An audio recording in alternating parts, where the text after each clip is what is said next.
Assalamualaikum warahmatullahi wabarakatuh.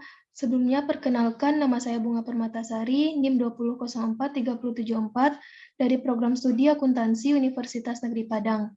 Pada kesempatan kali ini saya akan mempresentasikan jawaban tugas saya minggu ke-12 yaitu dengan mata kuliah Sistem Informasi Akuntansi. Pada tugas kali ini kita terdapat atau ada 2 buah soal yang akan saya jawab. Langsung saja kita ke soal yang pertama.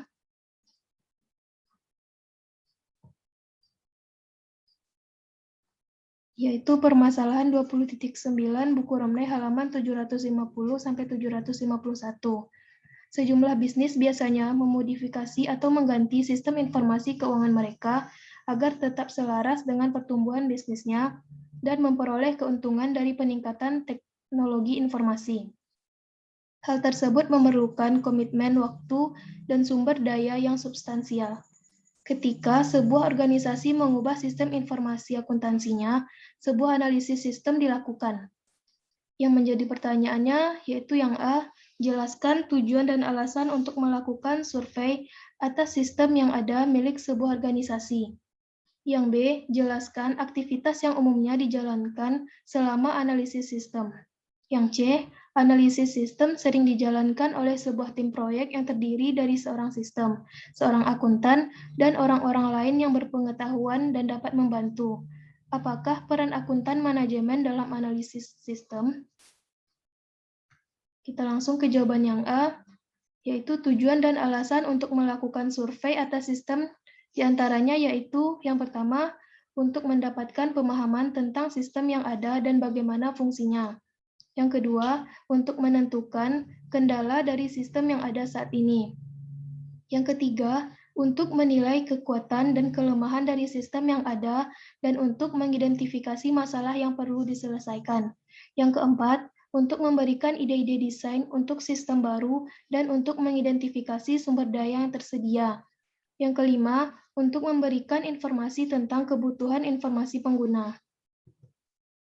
Jawaban yang B, aktivitas yang umumnya dijalankan selama analisis sistem, yaitu yang pertama ada investigasi awal. Di dalam investigasi awal ini, aktivitas yang dapat kita lakukan yaitu yang pertama ada verifikasi sifat masalah dan kebutuhan pengguna.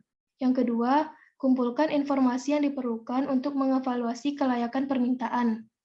Lalu aktivitas yang kedua ada survei sistem. Dalam hal ini mencakup yang pertama pelajari dan tinjau struktur organisasi yang ada untuk menentukan bagaimana fungsinya. Yang kedua, kumpulkan dan tinjau dokumen dan laporan internal untuk menentukan desain, konten, penggunaan, frekuensi persiapan, dan lain sebagainya. Yang ketiga, lakukan wawancara pribadi untuk mengkonfirmasi dan memperluas data yang dikumpulkan dari kuesioner. Yang keempat, mengembangkan flowchart, model, dan diagram untuk mendokumentasikan sistem yang ada. Yang kelima, pelajari sumber data eksternal, termasuk perusahaan yang mengembangkan atau yang sistem serupa, konsultan yang mengkhususkan diri dalam sistem tersebut, pelanggan, asosiasi perdagangan industri, dan lembaga pemerintah. Yang keenam, amati aktivitas untuk menentukan bagaimana sistem benar-benar bekerja, daripada apa yang orang atau dokumentasi katakan harus dilakukan. Aktivitas yang ketiga yaitu ada melakukan studi kelayakan, yaitu melakukan studi untuk menentukan apakah akan melanjutkan proyek tersebut atau tidak melanjutkan. Lalu aktivitas yang keempat, kebutuhan informasi dan persyaratan sistem. Di dalamnya kegiatan yang dapat dilakukan yaitu yang pertama mendefinisikan dan mendokumentasikan kebutuhan informasi pengguna. Yang kedua, mendefinisikan dan mendokumentasikan persyaratan sistem baru. Aktivitas yang kelima, laporan analisis sistem. Kegiatannya yaitu meringkas dan mendokumentasikan temuan kegiatan analisis. Lanjut ke jawaban yang C, peran akuntan manajemen dalam analisis sistem. Sebagian besar pekerjaan analisis sistem dilakukan oleh orang-orang sistem. Namun, akuntan manajemen merupakan bagian penting dari tim pengembangan dan akan membantu dalam memberikan informasi tentang berbagai aspek sistem. Di antaranya termasuk yang pertama, kebutuhan manajemen akan laporan yang diperlukan beserta formatnya. Yang kedua, persyaratan sistem. Yang ketiga, dokumen sumber yang digunakan.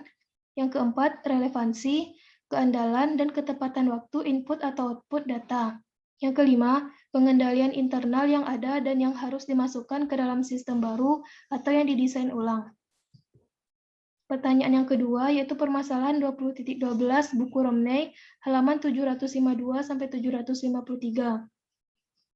Di sini ada perusahaannya, yaitu para manajer di beberapa perusahaan menghadapi suatu krisis pengembangan sistem yang sedang berlangsung.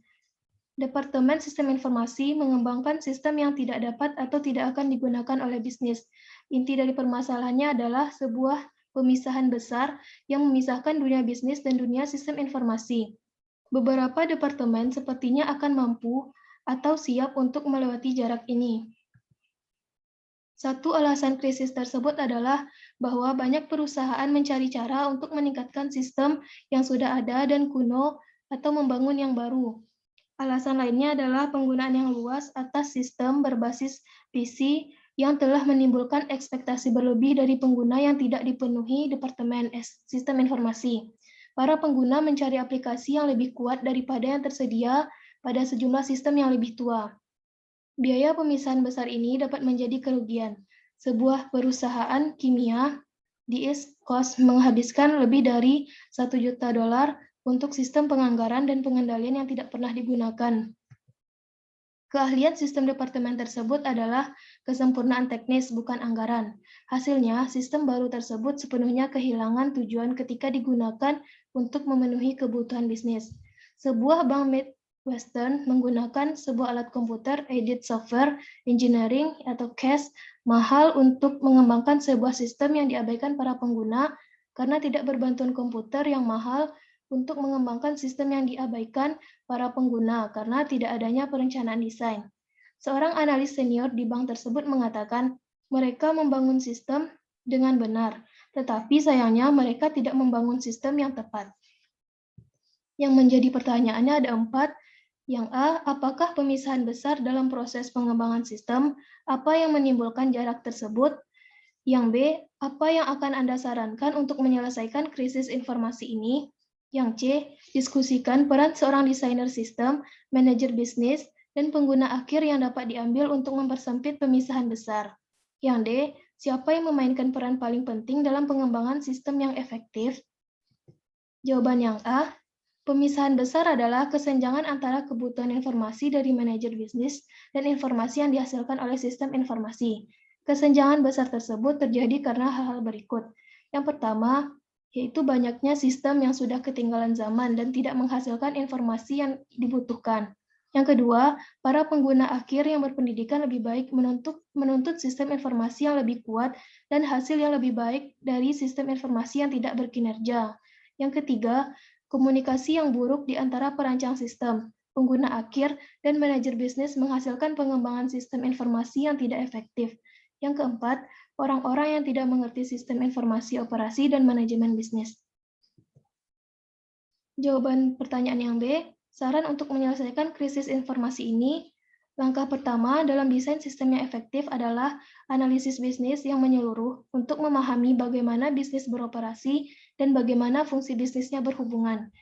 Ini membantu dalam hal profesional sistem dan manajer bisnis untuk berkomunikasi secara efektif saat mengembangkan sistem terintegrasi. Saran yang kedua, bisnis dapat mempekerjakan manajer dengan latar belakang sistem sehingga mereka dapat menjadi penghubung antara departemen sistem dan departemen keuangan serta akuntansi, membantu manajer bisnis untuk mengkomunikasikan kebutuhan mereka dengan jelas. Manajer ini harus mau dan mampu terlibat dalam proses pengembangan sistem informasi ini. Saran yang ketiga, lebih banyak terlibat dan interaksi antara staf, sistem, dan pengguna akhir. Pengguna akhir harus mengambil peran aktif dalam proses pengembangan. Secara khusus, desainer harus bekerja sama dengan pengguna akhir untuk menilai kebutuhan dan mengembangkan solusi kerja yang spesifik.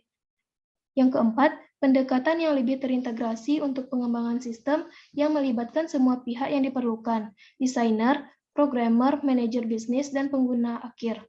Yang kelima, manajemen harus menyediakan karyawan dengan pelatihan yang dibutuhkan untuk membuat sistem bekerja dengan benar. Yang C, jawaban yang C, Peran seorang desainer sistem, manajer bisnis, dan pengguna akhir yang dapat diambil untuk mempersempit pemisahan besar, yaitu pada peran desainer sistem atau perancang sistem dapat melibatkan pengguna akhir dan manajer dalam proses desain dan pengembangan. Ini mengurangi masalah perilaku yang terkait dengan sistem baru dan meningkatkan kemungkinan bahwa sistem akan memenuhi tujuan bisnis yang diinginkan. Mereka juga harus melakukan upaya bersama untuk memahami proses bisnis perusahaan. Lalu ke manajer bisnis dapat mendukung upaya tim desain untuk mendorong keterlibatan pengguna akhir dalam proses pengembangan. Selain itu, manajer bisnis dapat berkomunikasi secara teratur dengan pengembang sistem untuk memastikan bahwa sistem tersebut memenuhi tujuan dari bisnis. Yang ketiga, pengguna akhir. Pengguna akhir dapat membantu menjembatani kesenjangan besar dengan mengambil peran kooperatif dan interaktif dalam proses pengembangan. Jawaban yang terakhir yaitu yang D, yang memainkan peran penting dalam pengembangan sistem yang efektif ini adalah semua pemain. Semua pemain memainkan peran penting dalam proses pengembangan sistem. Krisis informasi sebagian besar merupakan hasil dari ketergantungan yang berlebihan pada analis sistem untuk memenuhi kebutuhan manajer dan pengguna akhir tanpa kerjasama dan masukan mereka. Ini juga akibat dari para analis yang tidak meluangkan waktu untuk memahami proses bisnis di perusahaan mereka. Baik, sekian jawaban tugas minggu ke-12 dari saya. Atas perhatiannya, saya ucapkan terima kasih. Lebih dan kurang saya mohon maaf. Assalamualaikum warahmatullahi wabarakatuh.